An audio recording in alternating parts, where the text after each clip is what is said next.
ህይወታቸው ሲቀየር ህይወታቸው ሲደላደል የድሮ ሚስቶቻቸውን አፈርቢ አልፈልግሽም። አንድ ሰው ገንዘብ፣ ዝና፣ ሀብትና በረከት ሲመጣ የሚቀየርበትን ባልሽ የሚቀየርበትን 4 ምክንያቶች ነው የምነግርሽ። ሁሉም ወንድ አንድ አይደለም። በጣም ምርጥ ባልና በጣም ምርጥ አባት አለ። የፍቅር ቤት ኑ አብረን እንዳን። ሰላም የኔ ቤተሰቦች እንዴት ናችሁ?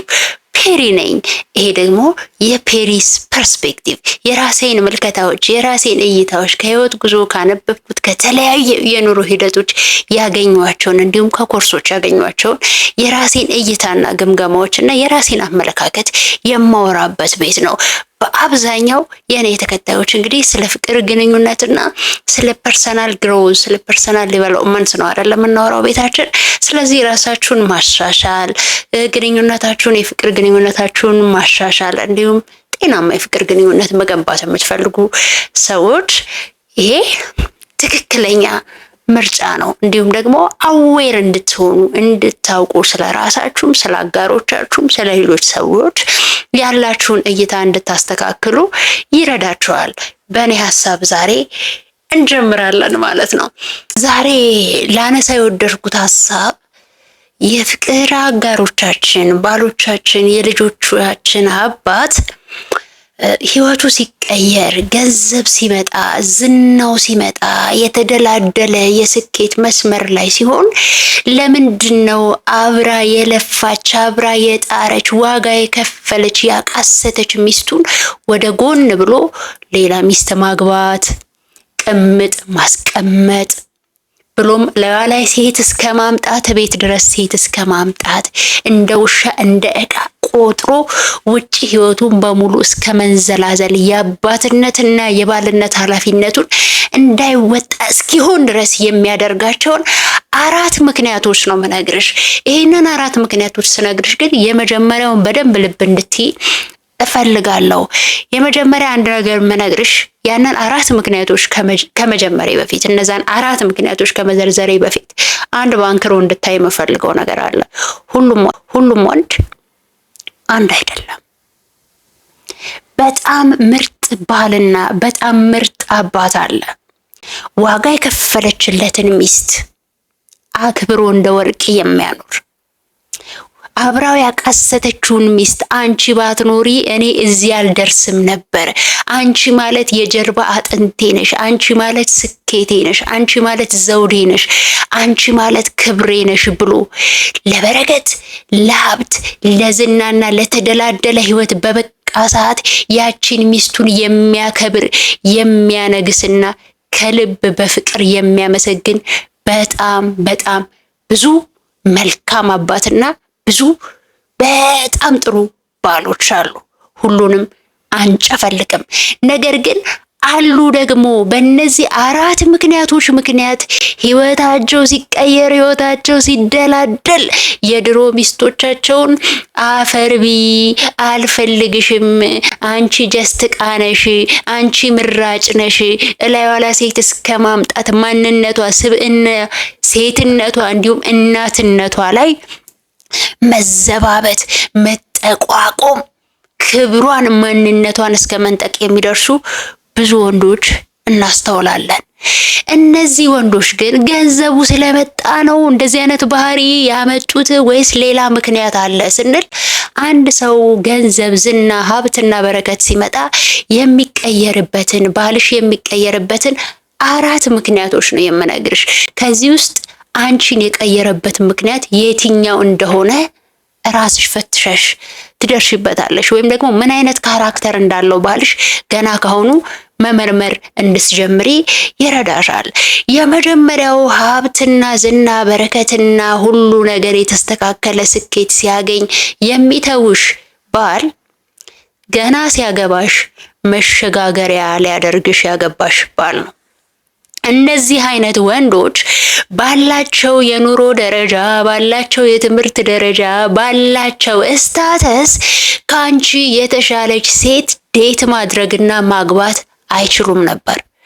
በራሳቸው አቅም ዴት ሊያረጓትና ሊያገቧት የሚችሏት ሴት አንቺ ነበርሽ።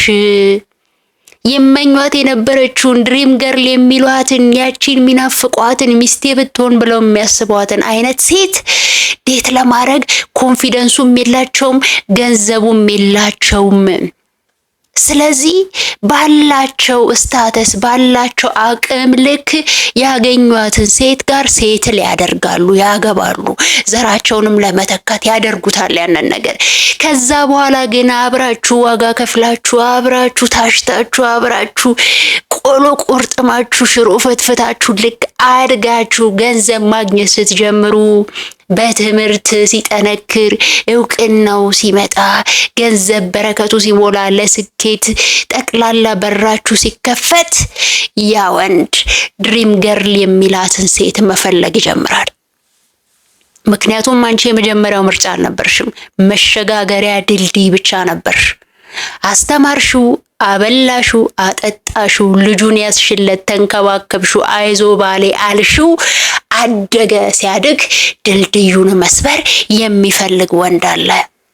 ያኔ ቅምጥ ያስቀምጣል ላይሽ ላይ ያቺ ቆንጆ ይፈልጋት የነበረችው አይነት ካራክተር ያላትን ሴት ዴት ማድረግ፣ ከእሷ ጋር ቺት ማድረግ ብሎም ዲቮርስ እስከ ማድረግ ይደርሳል። ለዛ ነው ሀብት ሲመጣ ብዙ ወንዶች የሚቀየሩት፣ የባህሪ ለውጥ የሚያመጡት። አንደኛው ምክንያት መሸጋገሪያ አድርጎ እንዳማራጭ አግብቶሽ ከነበረ። ሁለተኛው ደግሞ በቀል ሲፈልግ ነው። ይሄ ወንድ በጣም ጥሩ ወንድ ነበረ፣ ግን ካገባሹ በኋላ አንቺ እያንኳሰስሽ በድህነቱ ክብሩን ወንድ እንዳልሆነ እየነገርሽ እየሰደብሽ በነገር እየጠዘጠዝሽ ቁም ስቅሉን ስታሳዩ አይዞ እስኪያልፍ ያለፋል ብሎ አንገቱን ደፍቶ ሰርቶ ተለውጦ ልክ ሀብትና ገንዘቡን ሲያመጣ አንቺን መበቀል ይጀምራል። ሁል ጊዜ ጥሎሽ የሚሄደው በራሱ ምክንያት ብቻ ሳይሆን በአንቺ መሰሪነትም ጭምር ሊሆን ይችላል። ባጣ ጊዜ ምን አይነት እንክብካቤ ነበር የምታደርጊለት? ባጣ ጊዜ ንግግርሽ እንዴት ነበር? ታንቋሽሽው፣ ትዘረጥጪው፣ ታሾፊበት፣ በሰዎች ፊት ታዋርጂው ነበር ወይስ ክብሩን ጠብቀሽ ነበር ከሱ ጋር የምታወሪው? ይሄ ልክ ገንዘብ ሲያመጡ አንቺ ጋር የነበረው ጉድለት፣ ስድብሽ፣ እርግማንሽ፣ ንጭንጭሽ በእጥፍ ጎልቶ ይታየውና አንቺን መበቀል ይጀምራል። ብሎም እቤትሽ ድረስ ሴት የሚያመጣልሽ ወንድ አለ። እንድትቆሲ በስሜት እንድትቃጤ የሚፈልግ አይነት ወንድ አለ። ሌላው ቅምጥ ያስቀምጥልሻል። ሲብስ ዲቮርስ ይጠይቅሽና ሌላ ሚስት ያገባል አይንሽ እያየ። ለምን? በደህናው ጊዜ በጎበጠ ጊዜ ምርኩዝ አልሆንሹም። ባለቀሰ ጊዜ ማህረብ አልሆንሹም።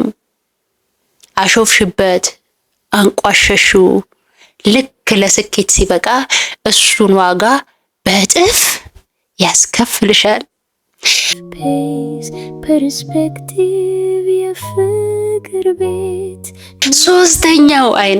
ሶስተኛው አይነት ባልና አባት ደግሞ ድህነቱን ስለምታስታውሹ ነው የሚተውሽ። ይወድሻል፣ ብዙ ዋጋ ከፍለሽለታል፣ እንደከፈልሽለትም ያውቃል። ነገር ግን ስኬቱ፣ ሀብቱ፣ በረከቱ፣ ዝና፣ ክብሩ፣ እያንዳንዱ ነገር ብርግድግድ ብሎ ለበረከት ሲበቃና አዋዋሉ፣ ስታንዳርዱ፣ ስታተሱ ከፍ እያለ ሲመጣ ከልጅነት ጀምሮ ቆሎ ሲበላ የምታውቀው ሚስቱ ድህነቱን ታስታውሰዋለች። ዞር ሲል ልክ አንቺን ሲያይሽ ያ ያሳለፈው መከራ፣ ያ ያሳለፈው ብሶት፣ ያ ያሳለፈው ጭንቀት፣ ያ ያሳለፈው ረሃብ ትዝ ይለዋል። ስለዚህ ሳይወድ በግድ ድህነቱን ማስታወስ ስለማይፈልግ ከአንቺ የሚርቅሽ ባል አለ። አይገርም? አራተኛው ደግሞ ፈተናውን ማለፍ ያቃተው ባል። ይሄ ባል አንቺን መክዳት አይፈልግም። ፐርፐዙ በቀልም አይደለም፣ ድህነቱን ስለምታስታውሹ ምናምን አይደለም። ሀብቱ፣ ገንዘቡ፣ ዝናው፣ ስኬቱ የመሳሰሉት በህይወቱ እየመጡ ሲመጡ አዋዋሉ፣ የሚያገኛቸው ጓደኞች የመሳሰሉት ነገር ቦታው ይቀየራል አይደለ? ቆንጆ ቆንጆ ሴቶች ዙሪያውን ይከቡታል። አብሮ የሚውላቸው ሰዎች ኮምፕሊትሊ ድሮ አብሮ ጓደኛ ከሆኑ ሰዎች የበለጠ ይቀየራሉ። አዋዋሉ ሲቀየር ደግሞ የሚፈታተኑት በጣም ብዙ እንስቶች ይመጣሉ። ገንዘቡን የሚፈልጉ በጣም የሚያማምሩ እንደ ፀሐይ የሚያበሩ ሴቶች ይመጡለታል። ያኔ ፈተናውን የሚወድቆ እንዳለ ቤቱን ባይጠላም እዛ ጋር ያለውን ህይወት ግን አጥብቆ ይለምደዋል፣ አጥብቆ ይወደዋል፣ አጥብቆ ይመኘዋል።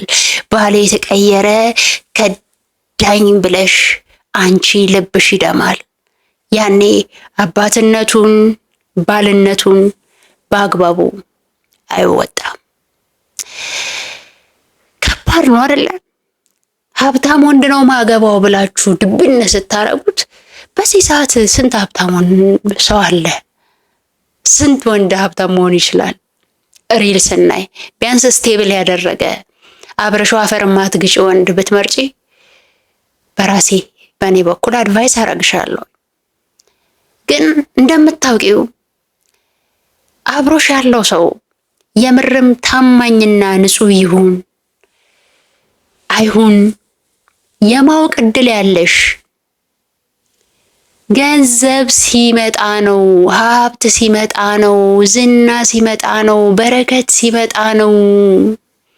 እስከዛሽ ታይም ድረስ ታማኝ መስሎ አፍቃሪ መስሎ ለትዳሩ ዋጋ ከፋይ መስሎ አብሮሽ ቁጭ ሊል ይችላል ያዘው። ኦኬ። ገንዘብ አንድ ሰው ውስጡ ያለውን ባህሪ፣ ማንነት፣ ፍላጎት አምፕሊፋይ ያደርጋል። ሀብት አምፕሊፋይ ያደርጋል። ቀና ሰው ከነበራችሁ፣ ታማኝ ሰው ከነበራችሁ ልክ እንደ መጀመሪያው ባል የድህነት ሚስቴ ብሎ አንቺን የሚያከብር ሰው ይሆናል።